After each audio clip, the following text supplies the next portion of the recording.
முதலாவதாக மாணவருக்கு email ID தேவை. இமெயில் ஐடி இல்லை என்றால் உடனடியாக அதை தயார் செய்து கொள்ள வேண்டும். ஏனென்றால் இதுதான் உங்களுடைய யூசர் ஐடியாக இருக்கும். இதன் மூலமாகத்தான் TNEAவின் செயல்முறைகள் உங்களுக்கு தெரிய வரும். இரண்டாவதாக மொபைல் நம்பர். உங்களுடையது அல்லது உங்களுடைய பெற்றோர்களுடைய நம்பரை பதிவு செய்யலாம். SMS வருவதற்கும் ரெஜிஸ்ட்ரேஷன் OTP வருவதற்கும் இந்த பதிவு முக்கியமானது. மூன்றாவதாக ரெஜிஸ்ட்ரேஷன் ஃபீ பேமெண்ட். ஆன்லைன் அல்லது DD மூலமாக TFC சென்டருக்கு சென்று பணம் செலுத்தலாம். OC, BC, BCM, MBC மற்றும் TNC கம்யூனிட்டியில் உள்ளவர்களுக்கு 500 ரூபாயும், SC, SCA, ST கம்யூனிட்டியில் உள்ளவர்களுக்கு 250 ரூபாயும் ரெஜிஸ்ட்ரேஷன் கட்டணமாக வசூலிக்கப்படுகிறது.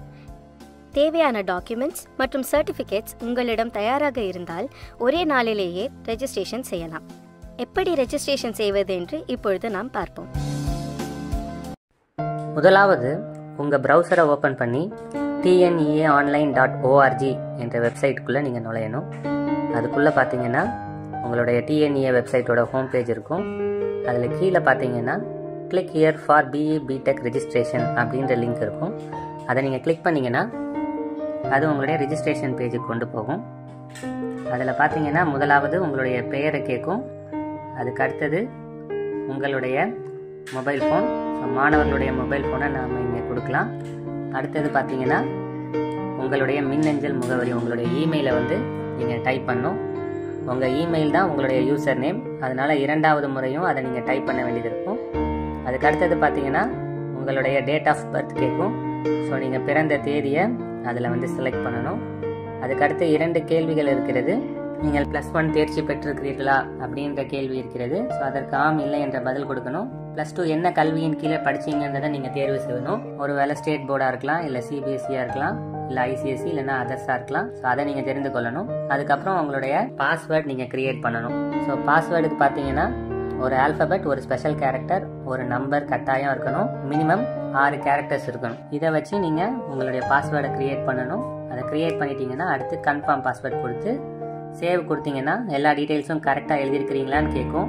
அது எழுதியிருந்தீங்கன்னா நீங்கள் எஸ் கொடுத்தீங்கன்னா அடுத்த பேஜுக்கு போகும். ஒருவேளை எதையாவது மாற்ற வேண்டும் அப்படின்னு நினச்சிங்கன்னா எல்லா தகவல்களும் சரியாக இருக்கும் பட்சத்தில் எஸ் கொடுத்தீங்கன்னா உங்களுடைய ஃபோன் நம்பர் மற்றும் இமெயிலுக்கு ஒரு 6 இலக்க OTP வந்திருக்கும். அதை நீங்கள் என்டர் பண்ணி சப்மிட் கொடுத்தீங்கன்னா ரெஜிஸ்ட்ரேஷன் கம்ப்ளீட் ஆகி லாகின் பேஜுக்கு வரும். அதில் ரெஜிஸ்ட்ரேஷன் அப்போ கொடுத்த யூசர் நேம் பாஸ்வேர்ட் கொடுத்து லாகின் கொடுத்தீங்கன்னா உங்களுடைய ஹோம் பேஜுக்கு வரும். இதில் தான் உங்களுடைய டீட்டெயில்ஸை நீங்கள் என்டர் பண்ணணும். முதலாவதாக பர்சனல் இன்ஃபர்மேஷனை நீங்கள் என்டர் பண்ணணும். அதில் பார்த்தீங்கன்னா நேம், டேட் ஆஃப் பர்த்தெல்லாம் லாக்டாக இருக்கும். ஏன்னா ரெஜிஸ்ட்ரேஷன் அப்போவே அந்த டீட்டெயில்ஸ் கொடுத்துருப்பீங்க. ஸோ முதல்ல உங்களுடைய ஆதார் நம்பரை நீங்கள் கொடுக்கணும். அது ஆப்ஷனலாக தான் இருக்குது. டேட் ஆஃப் பர்த் லாக்டில் இருக்குது. தொடர்பு முகவரியை நீங்கள் வந்து என்டர் பண்ணணும். அதுக்கு அடுத்தது பார்த்தீங்கன்னா நிரந்தர முகவரி. ஸோ தொடர்பு முகவரியும் நிரந்தர முகவரியும் ஒன்றா இருந்துச்சுன்னா சேம் as கம்யூனிகேஷன் அட்ரஸ் அப்படின்றத டிக் பண்ணிங்கன்னா அது ரெண்டுமே என்டர் ஆயிரும். அதுக்கு அடுத்து பார்த்தீங்கன்னா நீங்கள் இருக்கிற மாநிலம், உங்களுடைய மாவட்டம், நீங்கள் இருக்கிற தாலுகா, அடுத்து உங்களுடைய பின்கோடை நீங்கள் கொடுக்கணும். அதுக்கடுத்து பார்த்தீங்கன்னா நீங்கள் இருக்கிற சொந்த மாவட்டம் என்னன்றதை கொடுக்கணும். அதுக்கடுத்து பார்த்தீங்கன்னா நீங்கள் இருக்கிற இடத்தோடைய குடிமை நிறைய நீங்கள் வந்து செலக்ட் பண்ணணும். அடுத்து உங்களுடைய ஜெண்டர், அடுத்து உங்களுடைய தாய்மொழி என்ன என்பதை நீங்கள் தெரிவு செய்யணும். அடுத்து உங்களுடைய குடியுரிமை இந்தியரா ஸ்ரீலங்கன் ரெஃப்யூஜியான்றதை நீங்கள் செலக்ட் பண்ணணும். பார்த்தீங்கன்னா உங்களுடைய நேட்டிவிட்டி தமிழ்நாட்டை சேர்ந்தவரா இல்லை பிற மாநிலத்தை சேர்ந்தவரான்றதை நீங்கள் கொடுக்கணும். அதுக்கடுத்து பார்த்தீங்கன்னா உங்களுடைய மதத்தை நீங்கள் தெரிவு செய்யணும். அதுக்கடுத்து நீங்கள் என்ன கம்யூனிட்டியை சேர்ந்தவங்க, OC, BC, MBC, DNC அந்த மாதிரி இதை செலக்ட் பண்ணணும். அதுக்கு அடுத்தது பார்த்தீங்கன்னா உங்களுடைய கேஸ்ட் என்னன்றதை நீங்கள் வந்து தெரிவு செய்யணும். அதை தொடர்ந்து உங்களுடைய ஜாதி சான்றிதழ் எண்ணை வந்து நீங்கள் வந்து ஃபில் பண்ணணும். உங்களுடைய தந்தையின் பெயர் மற்றும் தாயின் பெயரை வந்து இன்புட்டாக கொடுக்கணும். உங்களுடைய பேரண்ட்ஸ் இல்லைனா கார்டியனோட செல்ஃபோன் நம்பரை வந்து நீங்கள் கொடுக்கணும். ஸோ எல்லாத்தையும் கொடுத்துட்டிங்கன்னா சரியாக இருக்கும் பட்சத்தில் சேவ் அண்ட் கண்டினியூன்னு கொடுத்தீங்கன்னா அடுத்த தகவலுக்கான பக்கத்துக்கு போகும். அது என்னென்னா சிறப்பு ஒதுக்கீடு தகவல். ஒருவேளை நீங்கள் ஸ்போர்ட்ஸில் சிறந்த விளையாடுறவங்களா இருந்தீங்கன்னா அதுக்கான இடஒதுக்கீடின் படி நீங்கள் அப்ளை பண்ணுறதுக்கு முயற்சி பண்ணலாம். அதே மாதிரி முன்னாள் இராணுவ வீரர் உடைய பிள்ளைங்களாக இருந்தீங்கன்னா அதுக்கான ஸ்பெஷல் ரிசர்வேஷன் படி கேட்கணுன்னா கொடுக்கலாம். அதே போல் டிஃப்ரெண்ட்லி ஏபிளாக இருந்தீங்கன்னா அதுக்கானதை கொடுக்கலாம். ஸோ டிஃப்ரெண்ட்லி ஏபிள் கொடுத்தீங்கன்னா அதுக்கான டீட்டெயில்ஸ் வந்து கேட்கும். கடைசியாக பார்த்தீங்கன்னா டிஎஃப்சி சென்டர் கேட்கும். ஸோ தமிழகத்தில் உள்ள சேவை மையங்களில் நீங்கள் எங்கே வேணுமோ அதை நீங்கள் வந்து செலக்ட் பண்ணிக்கலாம். ஒருவேளை நீங்கள் வந்து ஸ்போர்ட்ஸ் கோட்டாவில் செலக்ட் பண்ணுறீங்கன்னா டிஃபால்ட்டாகவே உங்களுக்கு சென்னையில் உள்ள கல்லூரியில் தான் உங்களுக்கு சான்றிதழ் சரிபார்ப்பு நடக்கும். ஸோ எல்லா இன்ஃபர்மேஷன் கொடுத்துட்டிங்கன்னா நீங்கள் சேவ் அண்ட் கண்டினியூன்னு அடுத்த பக்கத்துக்கு போகலாம். ஸோ அடுத்த பக்கம் பார்த்தீங்கன்னா ஸ்காலர்ஷிப் இன்ஃபர்மேஷன். ஸோ உதவித்தொகை சம்பந்தமாக சில கேள்விகள் கேட்பாங்க. முதலாவது உங்கள் பெற்றோரின் தொழில் என்ன என்றதை நீங்கள் செலக்ட் பண்ணணும். அதுக்கடுத்து ஆண்டு வருமானத்தை நீங்கள் செலக்ட் பண்ணணும். உங்கள் குடும்பத்தில் நீங்கள் தான் முதல் பட்டதாரியா அப்படின்றத நீங்கள் வந்து சொல்லணும். அடுத்து போஸ்ட் மெட்ரிக் ஸ்காலர்ஷிப் வேணுமா அப்படின்ற நீங்கள் தகவலை கொடுக்கலாம்.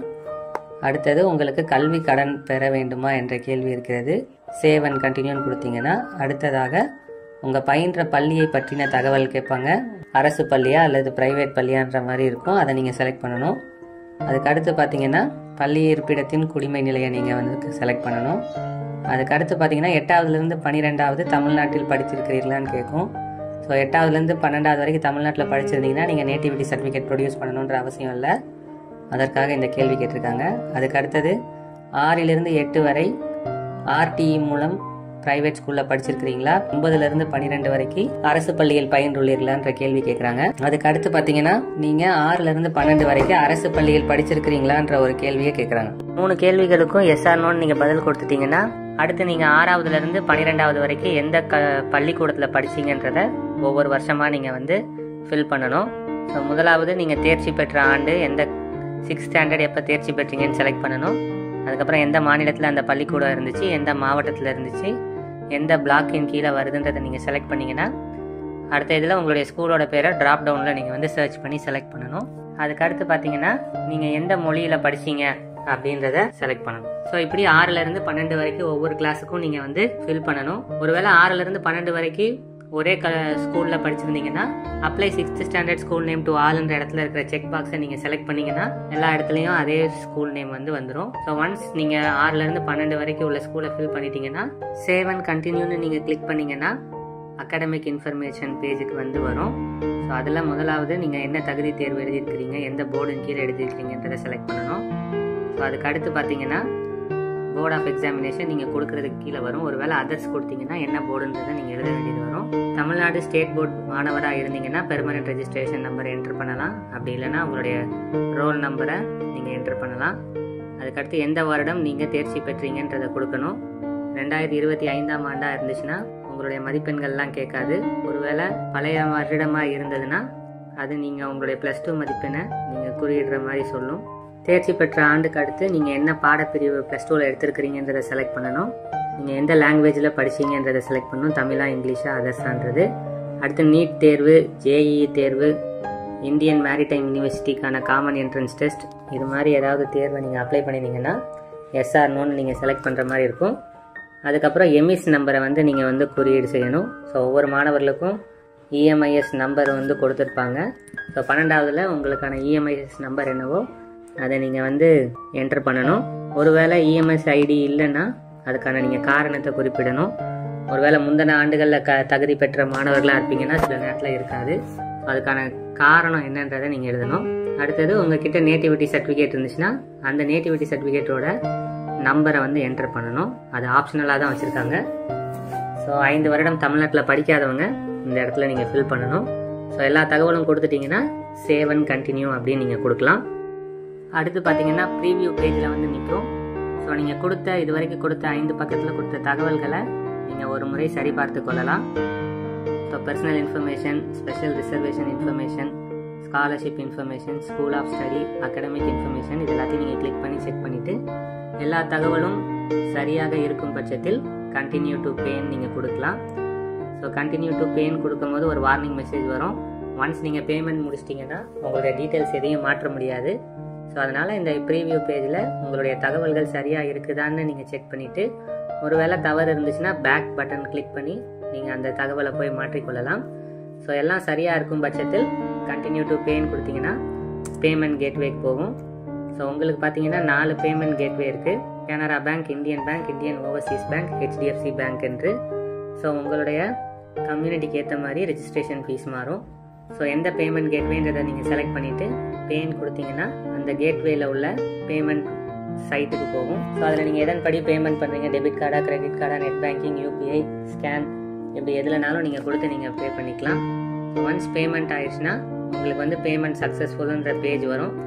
ஸோ அந்த பேஜ் சக்ஸஸ்ஃபுல் ஆயிடுச்சுன்னா உங்கள் டிஎன்இஏ வெப்சைட்டில் நீங்கள் லாகின் பண்ணி பார்க்கும்போது ஜென்ரேட் ரிப்போர்ட் அப்படின்ற ஆப்ஷன் வந்து எனேபிள் ஆகிருக்கும். ஸோ அதில் டவுன்லோட் நவ் அப்படின்ற பட்டன் இருக்கும். அதை நீங்கள் கிளிக் பண்ணிங்கன்னா உங்களுடைய அப்ளிகேஷன் ஃபார்ம் டவுன்லோட் ஆகும். ஸோ அதில் நீங்கள் உங்கள் டீட்டெயில்ஸை நீங்கள் செக் பண்ணிக்கலாம். ஸோ இதுதான் உங்களுடைய ரெஜிஸ்ட்ரேஷன் ப்ராசஸ். ரெஜிஸ்ட்ரேஷனின் அடுத்த கட்டமாக ஒரிஜினல் சர்டிஃபிகேட்ஸை அப்லோட் செய்ய வேண்டும். அது எவ்வாறு செய்ய வேண்டும் என்பதை அடுத்து வரும் வீடியோ